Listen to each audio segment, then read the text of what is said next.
अस्सलाम वालेकुम व्यूअर्स, मैं हूं तमसीला चिश्ती और आप देख रहे हैं दी जर्नलिस्ट। व्यूअर्स, दोबारा जो सियासी तारीख़ अपने आप को दोहराने जा रही है। मियां नवाज़ शरीफ कायद मुस्लिम लीग नून अपनी 4 साला एक तरह से जिला वतनी काट कर एक बार फिर वापस आ रहे हैं।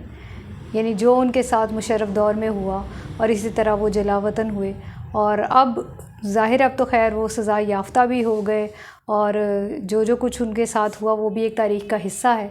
लेकिन बहरहाल वो वापस आ रहे हैं और भरपूर तरीके से उनके इस्तकबाल की तैयारियां भी की जा रही हैं, और बल्कि यहाँ तक ये कि सरकारी वसाइल इस्तेमाल करने का भी इल्ज़ाम लगाया जा रहा है।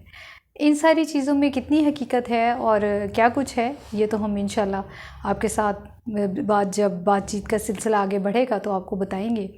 लेकिन इस वक्त सबसे अहम बात ये है कि क्या नवाज़ शरीफ वापस आने के बाद दोबारा अपना वही मकबूलियत अपनी दोबारा वापस छीन सकेंगे या जीत सकेंगे जिसकी कि मुस्लिम लीग नून ने तवक्को लगा रखी है उनसे। यही अंदाज़े लगाए जा रहे हैं कि मुस्लिम लीग नून मुकम्मल तौर पे मियां नवाज़ शरीफ पे डिपेंड कर रही है, क्योंकि इत्तेहादी हुकूमत जो पिछली अभी गई है, मुस्लिम लीग नून ही उसकी एक तरह से उसको क़यादत कर रही थी, लीड कर रही थी, और शहबाज शरीफ वज़ीर आज़म थे। उस अरसे के दौरान जितना नुकसान नून लीग को हुआ, शायद वो यानी कि उनके ख़िलाफ़ जो केसेस थे उसमें भी इतना नुकसान नहीं हो सका। वो हालांकि तहरीक इंसाफ ने पूरी कोशिश की, उनके ख़िलाफ़ बड़ी कैंपेन चलाई गई, और जो लंदन में उनका घर है उसके सामने सब लोगों ने देखा, आज तक भी मुजाहरे होते आ रहे हैं। लेकिन इसके बावजूद इतना डैमेज उस तरह नहीं पहुंचा था जितना इत्तेहादी हुकूमत के दौर में पहुंचा। उसकी जो बहुत बड़ी वजह ये थी वो यही थी कि इस दौरान में माशी बहरान मुल्क में बहुत ज़्यादा आया और बड़ी ज़्यादा लोगों को माशी परेशानियां बर्दाश्त करना पड़ी। तेल महंगा हुआ, बिजली महंगी हुई, हर चीज़ महंगी हुई, और जो है लोगों को बेरोज़गारी का सामना करना पड़ा, बहुत कुछ हुआ। लेकिन जो दूसरी तरफ अगर आप मुस्लिम लीग नून का स्टांस देखें तो उनका ये कहना है कि हमने सियासत को कुर्बान करके रियासत बचाई। अब इसमें कितनी हद तक सच्चाई है उस पर भी बात हो सकती है, लेकिन इस वक्त हमारा मौजू ये है नवाज़ शरीफ की वापसी। नवाज़ शरीफ की वापसी के लिए तैयारियां मुकम्मल हो चुकी हैं। 2:30 से 3 बजे के दौरान लाहौर पहुंचेंगे और यहाँ पे वो मीनार पाकिस्तान में जलसे से खिताब करेंगे।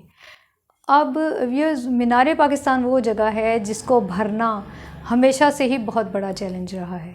जब 1986 में जो बेनज़ीर भुट्टो आई थी उस वक्त भी यही था कि बेनज़ीर भुट्टो का जो है वो उनके साथ हजूम ज़्यादा था, या उसके बाद इमरान ख़ान के साथ ज़्यादा था।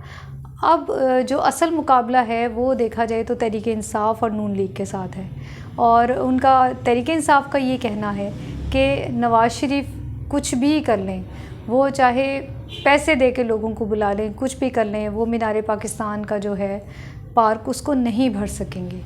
तो बहरहाल ये एक चैलेंज है, लेकिन इसके साथ ये भी है कि सरकारी वसाइल उनके लिए इस्तेमाल हो रहे हैं, जैसे कि वो जो ट्रेन्स बुक की गई हैं। अब कहा तो यही जा रहा है कि वो ट्रेन फ्री वो इस्तेमाल करने की इजाज़त दी जा रही है। नून लीग का ये कहना है कि हमने तमाम अखराजात जो है वो अपने बल पे उठाए हैं और सरकारी वसाइल का किसी तरह भी इस्तेमाल नहीं किया गया। लेकिन दूसरी तरफ ये भी इतलात हैं कि दुबई में क़याम के दौरान मियां नवाज़ शरीफ से बैरिया टाउन के मालिक मलिक रियाज़ ने मुलाकात की है, और ये तो आप जानते हैं कि मलिक रियाज़ जिनसे मिलें इसका मतलब वो कुछ ले और दे वाली बात ही होती है। व्यूअर्स, आने वाले कुछ घंटों में ये पता चल जाएगा कि नवाज़ शरीफ का क्या इस्तकबाल हुआ, या उनके लिए जो उनके पार्टी कायदीन हैं उन्होंने कितनी तैयारियां की, और ये कि क्या वो जो कायदीन है वो नवाज़ शरीफ की उमंगों पर पूरा उतरे। क्योंकि नवाज़ शरीफ का सबसे बड़ा मुतालबा ही यही रहा है कि जब वो वापस आएँ उन्हें वार्म वेलकम किया जाए, और ये इतना ज़्यादा मॉब इकट्ठा हो कि इमरान खान का रिकॉर्ड टूट जाए। और ये उनकी डिमांड बहरहाल ठीक भी है, क्योंकि इसमें तो कोई शक नहीं है नवाज़ शरीफ के क्रेडिट में बेशुमार मंसूबे हैं पाकिस्तान की तरक्की के। और ये भी व्यूअर्स कोई ढकी छुपी बात नहीं है कि 2017 में जब उन्हें नाअहल करार दिया गया उस वक्त पाकिस्तानी मईशत वाकई बड़ी अच्छे तरीके से तरक्की कर रही थी और शरह सूद सिंगल डिजिट पे आ चुकी थी। उसके यानी नून लीग का सारा दौर बड़ा अच्छा रहा था। हालांकि इस दौरान उनकी इस्टेब्लिशमेंट से ताल्लुकात बहुत ख़राब हो गए थे और जो मुकदमात चले और जिस तरीके से उस वक्त के जजेस ने भी ये इतराफ़ किया कि किस उनके लिए यानी सज़ाएँ बाकायदा प्लान की गई, ये तो सारा कुछ रिकॉर्ड का हिस्सा है। और मुस्तकबिल का जो आप मंज़रनामा अगर जानना चाहें तो वो तो एक बड़ी ही कोई वाज़ेह चीज़ नज़र आ रही है कि सियासी सूरत हाल ये पिछले चंद महीनों के क्राइसिस के बावजूद सियासी सूरत हाल नवाज़ शरीफ के बड़ी हद तक हक़ में बन चुकी है, क्योंकि जो कुछ नज़र आ रहा है इत्तेहादी हुकूमत के जाने के बाद मईशत बेहतरी की तरफ जा रही है। हालांकि आलमी जो सूरत हाल थी उसके हवाले से भी ये कहा जा रहा था कि कुछ अरसे से तक महंगाई भी कम होगी और बेहतरी आएगी, लेकिन ये जो बेहतरी है वो बड़ी हद तक नून लीग के हक़ में जाएगी। और अगर देखा जाए तो जो मुकाबला नज़र आ रहा है वो ज़्यादातर तहरीक इंसाफ के लोग होंगे, लेकिन उस तरीके से ज़ाहिर है कि लेवल प्लेइंग फील्ड वाला तो नज़र नहीं आ रहा। और सबसे बड़ी बात कि मीनार पाकिस्तान पे नवाज़ शरीफ के जो उनके कायदीन हैं वो कितने लोगों को लाने में कामयाब होते हैं, ये सब देख लेंगे। और देखा जाए तो मुस्तकबिल का मंज़रनामा उसके बाद ही वाज़ेह होकर सामने आएगा। अब इजाज़त दीजिए, अल्लाह हाफ़िज़।